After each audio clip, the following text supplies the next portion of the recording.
మనకి 10th class మరియు intermediate ఇటువంటి విద్యా అర్హతలతో మనకి ఎల్డీసీ మరియు ఎంటీఎస్, కార్ డ్రైవర్ మరియు స్టెనోగ్రాఫర్ ఇటువంటి పోస్టుల కోసం అయితే ఒక మంచి జాబ్ నోటిఫికేషన్ అయితే రావడం అయితే జరిగింది.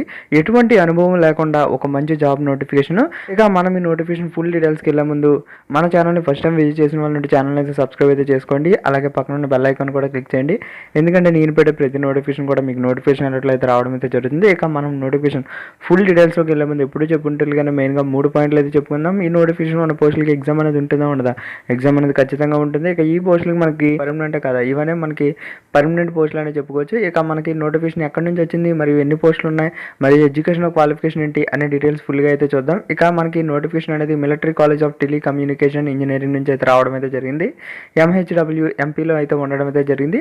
సో ఇక్కడ నుంచి నోటిఫికేషన్ అయితే రావడం అయితే జరిగింది. ఇక ఈ నోటిఫికేషన్కి మనకి stenographer, lower division clerk, lab assistant మరియు lab attender, MTS, computer operator, civil motor driver మరియు కుక్, సఫాయి వాలా ఇటువంటి పోస్టుల కోసం అయితే నోటిఫికేషన్ అయితే రావడం అయితే జరిగింది. మనకి మ్యాక్సిమం ఉన్న పోస్టుల్లో ఎక్కువ శాతం అనేది అన్రిజర్వ్డ్ కేటగిరీకి సంబంధించింది కాబట్టి సో SC, ST, OBC మరియు EWS అందరూ కూడా అన్రిజర్వ్డ్కి అయితే ఎలిజిబిలిటీ ఉంది కాబట్టి సో మీ కేటగిరీకి లేదు కదా అని అయితే వదిలేకండి. అన్రిజర్వ్డ్కి ఉంది కాబట్టి అన్రిజర్వ్డ్లో అయితే మీరైతే అప్లై అయితే చేసుకోవచ్చు. ఇక మనకి ఈ నోటిఫికేషన్ ఉన్న పోస్టులకి ఎడ్యుకేషన్ క్వాలిఫికేషన్ ఏంటి అనే డీటెయిల్స్ అయితే మనం ఇప్పుడు చూసుకుందాం. మనకి నోటిఫికేషన్ మెయిన్గా స్టెనోగ్రాఫర్ పోస్టులు గ్రేడ్ 2 అయితే ఉండడం అయితే జరిగింది.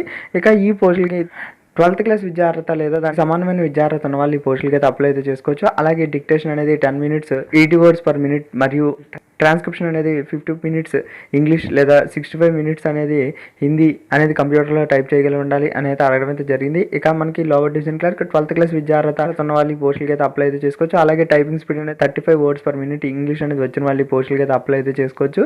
సో లోవర్ డివిజన్ క్లర్క్కి మరియు స్టెనోగ్రాఫర్కి అయితే 12th క్లాస్ విద్యా అర్హత అయితే అడగడం అయితే జరిగింది. ఇక ల్యాబొరేటరీ అసిస్టెంట్కి higher secondary certificate with physics and chemistry ఉన్న వాళ్ళు ఈ పోస్టులకి అయితే అప్లై అయితే చేసుకోవచ్చు. ఇక డిజర్బుల్ ఎక్స్పీరియన్స్ అనేది ల్యాబ్ వర్క్స్లో ఉంటే పర్వాలేదు, లేని వాళ్ళు కూడా ఈ పోస్టులకి అయితే అప్లై అయితే చేసుకోవచ్చు. ఇక ల్యాబ్ అటెండెంట్ MTS పోస్టులు అయితే ఉండడం అయితే జరిగింది.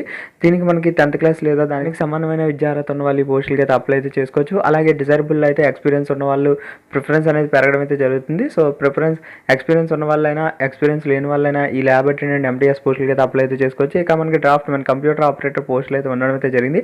10th క్లాస్ విద్యా అర్హతతో లేదా దానికి సంబంధించిన విద్యా అర్హత ఉన్న వాళ్ళు ఈ పోస్టులకి అయితే అప్లై అయితే చేసుకోవచ్చు. అలాగే డిప్లొమా ఇన్ కంప్యూటర్ అప్లికేషన్స్ అనేది చేసిన వాళ్ళు ఈ పోస్టులకి అయితే అప్లై అయితే చేసుకోవచ్చు. సో మధ్యకాలంలో మ్యాక్సిమం అందరూ diploma in computer application certificate అయితే ఎలా వాళ్ళ తెచ్చుకోవడం అయితే జరుగుతుంది. సో ఆ డిప్లొమా ఇన్ కంప్యూటర్ అప్లికేషన్స్ అనేది చేసిన వాళ్ళు ఈ పోస్టులకి అయితే అప్లై అయితే చేసుకోవచ్చు. ఇక మనకి డ్రైవర్ పోస్టులు ఉన్నాయి అని అన్నాం కదండి. సో దీనికి మనకి 10th క్లాస్ విద్యా అర్హతతో డ్రైవింగ్ లైసెన్స్ అనేది సివిల్ అండ్ డ్రైవింగ్ లైసెన్స్ అనేది ఉన్న వాళ్ళు ఈ పోస్టులకి అయితే అప్లై అయితే చేసుకోవచ్చు. అలాగే మీకు ఎక్స్పీరియన్స్ ఉంటే ఈ పోస్టులకి అయితే అప్లై అయితే చేసుకోవచ్చు. సో డ్రైవర్ పోస్టులు ఎవరికి ఉపయోగపడవు కదా అని అయితే వదిలేకండి.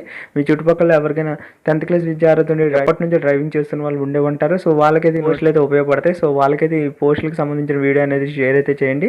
ఇక మనకి కుక్ పోస్టులు అయితే ఉండడం అయితే జరిగింది మరియు సఫాయి వాళ్ళ పోస్టులు అయితే ఉండడం అయితే జరిగింది. ఈ 2 పోస్టులకి మీకు 10th క్లాస్ విద్యా అర్హత అయితే అడగడం అయితే జరిగింది. అలాగే మీకు కుక్ అయితే దాంట్లో మీకు కుకింగ్లో అనేది నాలెడ్జ్ ఉండాలి అని అయితే అడగడం అయితే జరిగింది. ఇక మనకి ఫెగ్మెన్ అయితే పోస్టులు అయితే ఉండడం అయితే జరిగింది.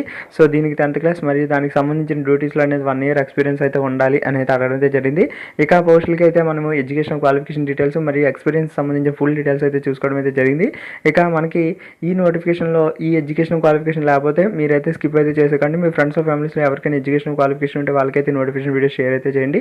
ఇక మనకి పోస్టులకి అనేది ఏజ్ లిమిట్లు ఏంటి అనే విషయానికి వచ్చేస్తే 18 to 25 years ఏజ్ లిమిట్ అయితే ఇవ్వడం అయితే జరిగింది. స్టెనోగ్రాఫర్కి మరియు లోవర్ డివిజన్ క్లర్క్, సఫాయి వాలా మరియు ఫగ్మెన్కి, ల్యాబ్ అసిస్టెంట్కి మరియు కుక్, ల్యాబ్ అసిస్టెంట్, డ్రాఫ్ట్మెన్ అంటే కంప్యూటర్ ఆపరేటర్ ఈ పోస్టులన్నింటిలో కూడా 18 to 25 years అయితే ఇవ్వడం అయితే జరిగింది. Only driver, civilian motor driver అనే పోస్టులకి అయితే 18 to 27 years అయితే ఇవ్వడం అయితే జరిగింది. అలాగే SC, ST వాళ్ళకి 5 years మరియు OBC వాళ్ళకి 3 years ఇలా ఏజ్ లిమిట్స్ కూడా వర్తిస్తాయి అనేది చెప్పడం అయితే జరిగింది. ఇక మనకి ఈ పోస్టులకి ఫీజు ఏంటి అనే విషయానికి వచ్చేస్తే ముందుగానే చెప్పాను, ఫీజు అయితే తక్కువ మొత్తంలో ఉండడం అయితే జరుగుతుంది. మనకి ఫీజు అనేది DD లేదా పోస్టల్ ఆర్డర్ అనేది తీయవలసి ఉంటుంది. 50 rupees DD అనేది తీసి వాళ్ళకైతే పంపించాల్సి ఉంటుంది. ఇక ఈ DD ఎవరెవరు తీయాలి అనే విషయానికి వచ్చేస్తే ఓబీసీ మరియు ఈడబ్ల్యూఎస్ అన్రిజర్వ్డ్ క్యాండిడేట్స్ అయితే మాత్రం ఈ పోస్టులకి అయితే ఫీజు అనేది పే చేయవలసి ఉంటుంది. ఎస్సీ ఎస్టీ వాళ్ళకి ఎటువంటి ఫీజు కూడా లేదు అనేది పెన్షన్ అయితే చేయడం అయితే జరిగింది. సో 50 రూపీస్ అనేది డీడీ తీసి వాళ్ళకైతే పంపించాల్సి ఉంటుంది. ఇక ఈ పోస్టులకి మనం అన్నీ కూడా చెక్ చేసుకోవడం అయితే జరిగింది. ఇక ఎగ్జామినేషన్ ఎలా ఉంటుంది అనే విషయానికి వచ్చేస్తే మీకు మొత్తం టైర్ 1 టైర్ 2 ఇలా 2 స్టేజ్లో అయితే ఎగ్జామినేషన్ అయితే ఉండడం అయితే జరుగుతుంది. మీకు ముందుగా రిటర్న్ టెస్ట్, ఆ తర్వాత స్కిల్ టెస్ట్ అనేది కండక్ట్ చేసి ఉద్యోగాలు అయితే ఇవ్వడం అయితే జరుగుతుంది.